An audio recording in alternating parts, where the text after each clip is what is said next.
What prevents radical change in our lives?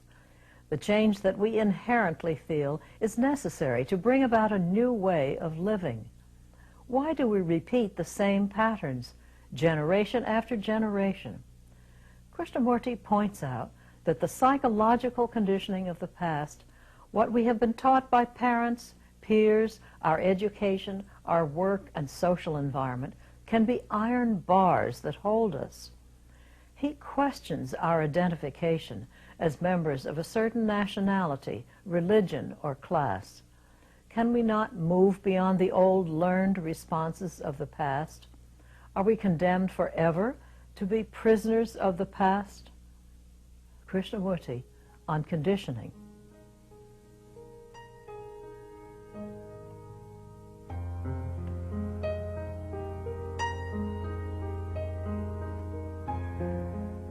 And that's what I want to discuss.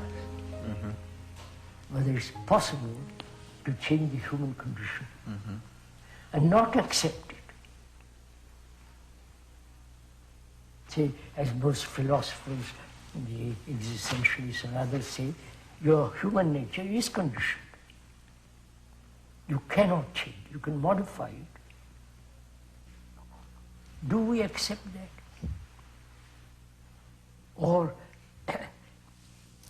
do we inquire, shall we inquire into whether it's possible to change this condition?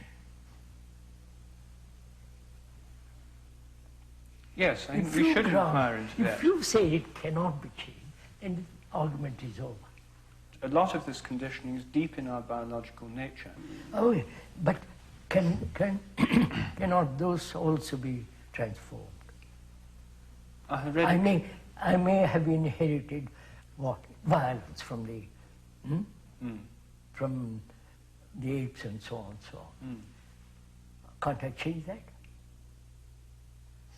The inherited biological conditioning, surely that can be transformed.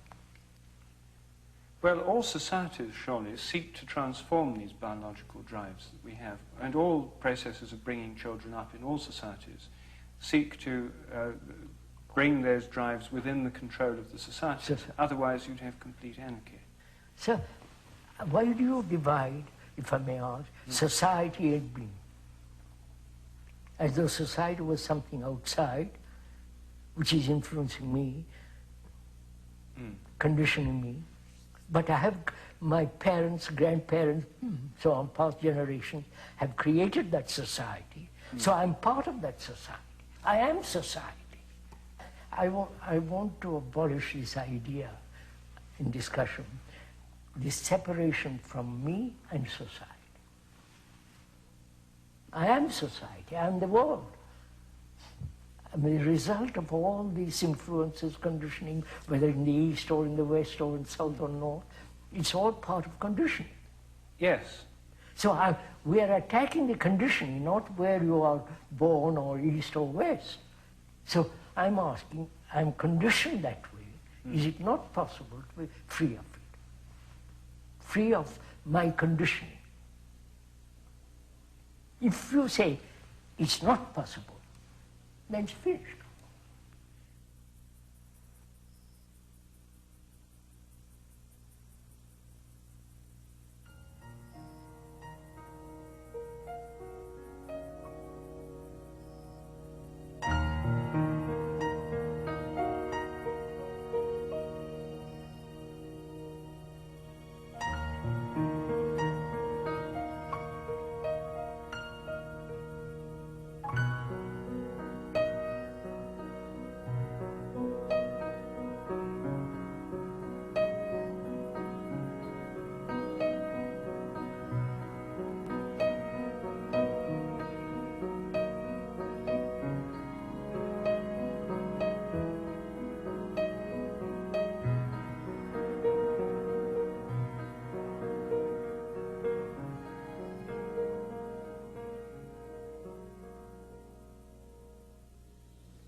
You started by drawing a distinction between the brain and the mind. Yes.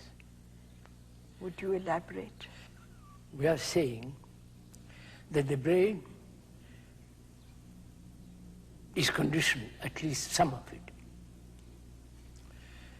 That conditioning is brought about through experience. That conditioning is knowledge. And that conditioning is memory, and experience, knowledge, memory are limited, and so thought is limited. Yes. Now, we have been functioning within the area of thought. Yes. And to discover something new, there has to be, at least temporarily, or for a period, when thought is not in movement, when thought is in abeyance. What is mind then? Mind is a wholly different dimension in which has no contact with thought. Let's be clear. The brain, whatever part it is conditioned by time and thought, time-thought. As long as that conditioning remains, insight is not possible. You may have occasional insight into something, but pure insight, which means comprehension of the totality of things. Yeah, I would use the word totality, not wholeness, because that word is now being used so much.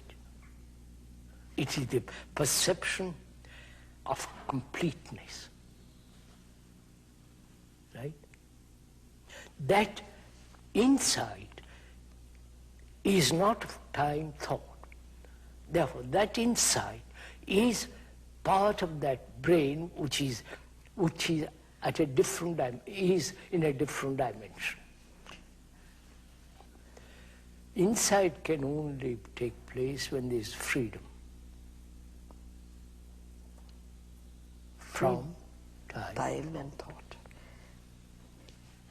It is the brain itself which listens to that state. Yes, it listens.